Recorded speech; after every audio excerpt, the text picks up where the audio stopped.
chase for the cup, Dallas and Vancouver. They played 4 games to a 2-1 score in the regular season. Wouldn't be the case in the postseason. Roberto Luongo was great, but he gave up that goal to Ladislav Nagy, tying the game at 4, going to overtime.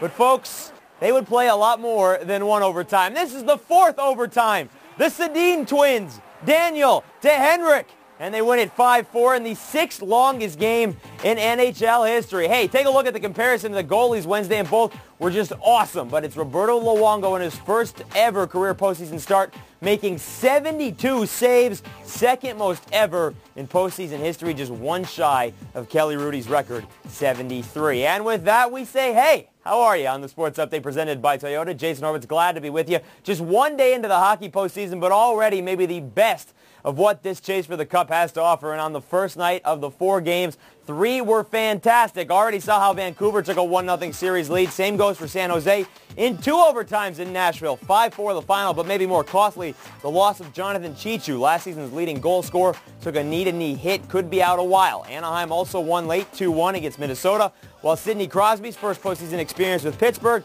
well, a 6-3 throbbing in Ottawa. All right, the 4 other series get underway, including every team in the state of New York. Islanders and Sabres for the first time in the postseason since 1980. Also the same year, the last playoff game was in Atlanta until tonight when the Thrashers make their postseason debut against the Rangers. Devils get the Lightning, and the Red Wings and Flames start their series. As for 3 former Duke lacrosse players, they just get to start their lives over.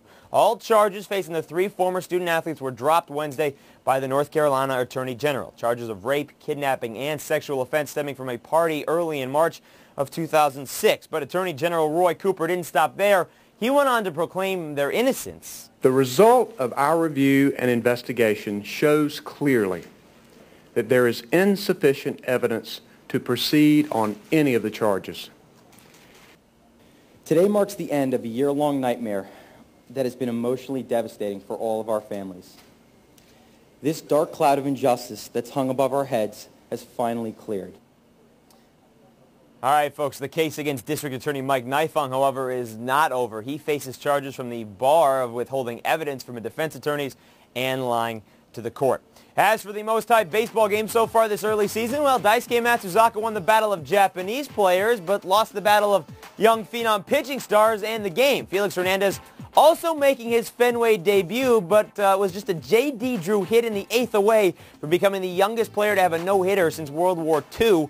He has thrown 17 innings this year without allowing a run. Meanwhile, the Yankees didn't just lose to the Twins 5-1. They may have lost something far more important. Mike Mussina left in the 3rd with a hamstring injury. Stay to CBS Sportsline to see the extent of how long he'll be out. But if you take a look at what the Yankees may be missing from the rotation, already without last year's Cy Young runner-up Chin-Ming Wong, already on the DL with a hamstring injury, can ill afford to lose Mussina for any length as well. Remember, the Yankees' first 5 starters, none made it to the 6th inning in their first starts of the season. That was a team record. All right, time for the Witz Hits. And Drew Bledsoe won't make it 15 years. Didn't want to be a backup, so the 14-year vet and 4-time Pro Bowler calling it a career, ending his NFL arm 5th all-time in completions, 7th in passing yards. His last stop was Dallas. As for the Mavericks, already the 1 seed in the West, and Wednesday, the Pistons locked up the top spot in the East, taking care of Orlando. Magic lead over the Pacers for the 8th spot down to a game. Meanwhile, the Heat beat the failing Wizards to win the Southeast Division. And MSNBC has spoken about its thoughts on Don Imus. Will no longer simulcast